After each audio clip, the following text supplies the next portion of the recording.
Well, I got something in the mail that I will open and we'll take a look at. Although they might be the last two of these on Earth. I don't know that the company makes them anymore. But I was glad to get a hold of them. I think we'll see what they look like.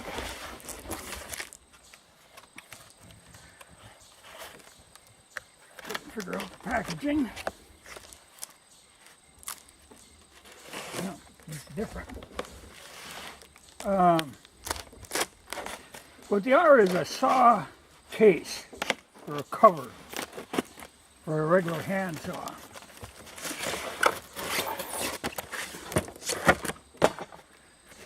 And I've always been surprised that, saws actually don't come that way. If you buy a new saw, it doesn't have some sort of case, even plastic or anything.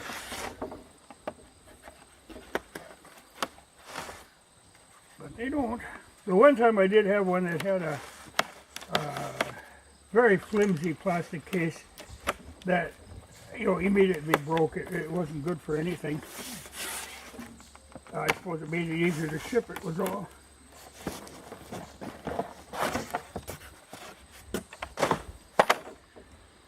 These are made, well, like I said, I don't know that these are made anymore.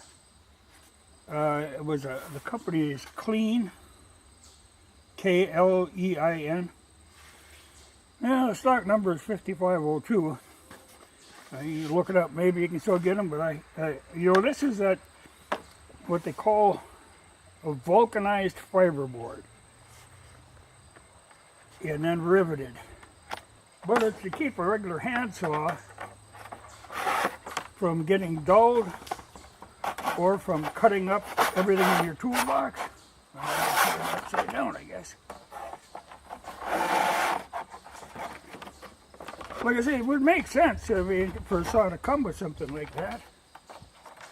I should stick something in there and get her expanded. That's a good practical design. And it's got a strap that goes around. But, this is an old type of material that you used to see shipping boxes made out of it that had the same kind of webbing that went all the way around it. They used to ship film that way. Movies were shipped in boxes like that. And I think people coming back from the service after World War II were given shipping boxes. And a lot of times they had a metal little tag or a spot where you put a tag in. I've got a couple of them kicking around yet, but that stuff, and they used to make suitcases out of it too. But it's extremely durable stuff. And it appears to have a leather piece all the way around in between the two, and it's called vulcanized wood fiber or fiber of some sort, but that stuff is really durable. I got them through the mail, but they were originally shipped FedEx, which was a screwy deal. It's one of them where FedEx hauls it to one location, then they mail it in the postal system, and it comes that way. The shipping for the pair was $17, or no, $14. And you could have shipped them in the post office. They'd have come, like 2 days later. Well, through that FedEx farting around with them, took like a week. The post office makes some really stupid, the post system itself has in the past made really stupid plans, kind of, and the system of doing the pickups and doing the last mile, that's the expensive mile, the hauling these things out from the depot, the shipping them from place to place in a truck, that's not a big deal. It's that last stretch that costs the money. Well, the post office gets pawned off on doing it, and I'm sure on this, like I say, it was charged $14. The post office maybe made $1 on it. They have a bad business plan. They miss opportunities. And like I say, now these companies, both UPS and FedEx, and I've got a package coming, DHL is coming the same way, you know, where the post office has to haul it the last little ways. And I just know they take a beating on them every time. You know, they shouldn't be doing it that way. Particularly the post office is now, I just read the other day, they're losing billions a year in revenue. They're going in the hole all the time. And this ain't pulling them out of the hole, this is getting them further in. They're giving these companies a hell of a break.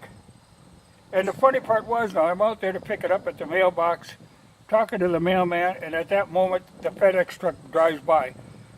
This could have come FedEx all the way, you know. I would have preferred it came post office all the way. Then I would have got it, like 4 or 5 days ago. You know, just annoys me. Now, I don't actually hardly ever use saws like this anymore. I mean, I've got a few of them. But what I use is this type of saw, the pole saw. And actually it would work to keep one of them from getting beat up too. I could actually shorten one up considerably. The reason I was going to show these, this company does make the same type of material and riveted holder or covers for axes and hatchets. It's for like linemen and stuff like that. So I'm probably going to pick up some of them, but I don't know that these are even made anymore. You know, I like I say, these might be the last two available on Earth. But I like them. It's a nice design. I don't know why. Like I say, even plastic makes something like this because you really need something to keep them in. And this stuff is durable. I've got some of them suitcases that are back from the 20s and 30s that were made out of this same material. But it is always a nuisance, you know, a saw banging around that isn't good for them. Well, if you can keep them covered, looks good to me. But that post office now, they're, you know, the postal system. I really don't have any trouble with the local post office. It's the main, you know, they're just inept is what they are. They don't know how to run a business.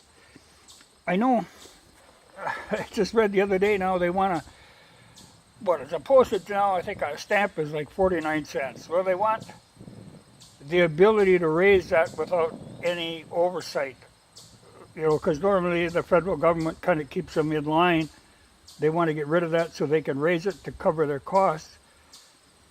Well, they could cover their costs if they weren't farting around giving all these other companies those sweetheart deals, you know, to ship stuff and then do that last mile.